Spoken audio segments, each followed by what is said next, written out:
This is Eli Sanders for Time magazine. Stephenie Meyer is a New York Times best-selling author of a series of vampire books that have earned her fans all over the world. Her latest, Breaking Dawn, was eagerly awaited by young readers, and a lot of older readers too. They've become wrapped up in her PG-rated tales of romancing a man with fangs. She sat down with us in Seattle to answer questions from Time readers. The first question comes from Teresa Kohlberg in Phoenix, Arizona. She says that she's read that you came up with the story for Twilight in a dream you had one night. And she wonders if you come up with your characters in the same way. No, I think you only get one dream like that a lifetime. I've never had a dream the same way, and it was all I needed, really. Once I sort of unlocked the door, there were a lot of stories waiting to get out, and I've never had a problem coming up with characters. Apparently there's enough people in my head to supply me for a while. Stephenie, I'm going into my senior year of college and just had the most in-depth conversation with a 14-year-old I've ever had about your books. How do you manage to write in a way that attracts readers of all ages? Well, I didn't write these books specifically for the YA audience. I wrote them for me. I don't really know why they span the ages so well, but I find it really comforting that a lot of 30-somethings like myself with kids respond to them too. So I know that it's not just that I'm a 15-year-old on the inside, that there's an audience that's the same age as me, and grandmas reading it too. It's really nice to think that there's a wider appeal than just what exactly I wrote it for. So as you're writing, do you have a reader in mind? Me, always.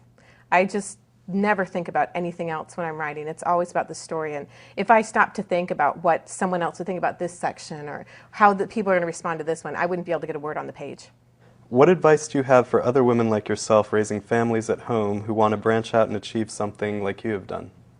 Well, go for it. You know, I didn't plan to start a new career when I did this, and it actually took a lot of courage to send out those query letters because, you know, that's just welcoming and rejection, and I'm not always up for that. But this has turned out marvelously well. It's let me be a mom and have my priority be my kids, and at the same time explore this whole creative thing that brings me a lot of joy. And so if it's something you enjoy doing, you know, put the determination and will behind it and see what happens. How many query letters did you have to send out before you got your first bite? I sent 15 query letters. I got 9 rejections, 5 no responses, and 1 person who wanted to see it.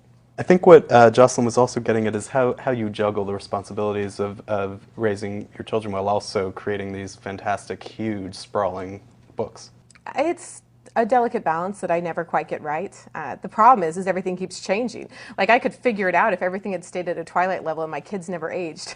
But they keep changing, and the books keep changing, and the audience keeps changing. So I have to just keep readjusting. And I think that, I mean, my kids are my main priority, and everything else sort of has to work around that. But I found ways to make it work, often at a great loss of sleep, but it happens. Throughout the Twilight saga, there are so many different kinds of love between the characters. Romantic love, paternal love, platonic love, love of one's own community. Do you have some sort of message about love that you're trying to get your readers to walk away with? Well, I never write messages. I always write things that entertain me. And one of the things I find just really enjoyable to explore is the idea of love. And I like looking at the world from that perspective. What do you think about writing so much tension and so much love with so little sex? Well, you know, you write what you know, and my adolescence was very much that way. And I do think that if you skip right ahead to sex in a story, you're missing out on a lot of really exciting things that, I mean, the first time you hold somebody's hand, your heart just goes crazy. It's this amazing experience that you go home and tell your friends about. Oh my gosh, he touched my hand, you know. And if you skip over that, you're missing things. Why go so fast? Slow it down and experience everything. Since you don't read vampire novels or watch movies, what kinds of research on vampires do you do? Or did you do any before writing Twilight? Not before. In the middle of. The only time I really did any research on vampires was when Bella did research on vampires. I wanted to know what she would find if she went Googling on the subject. Because I was creating my own world and I knew I was breaking all the rules, I didn't feel like I wanted to find out just how many I was breaking. Part of the fun of writing is getting to create a world. And if you're writing fantasy, why should you be limited by someone else's world? I didn't even want to go there. I just wanted to write what was entertaining and exciting for me. Has it been hard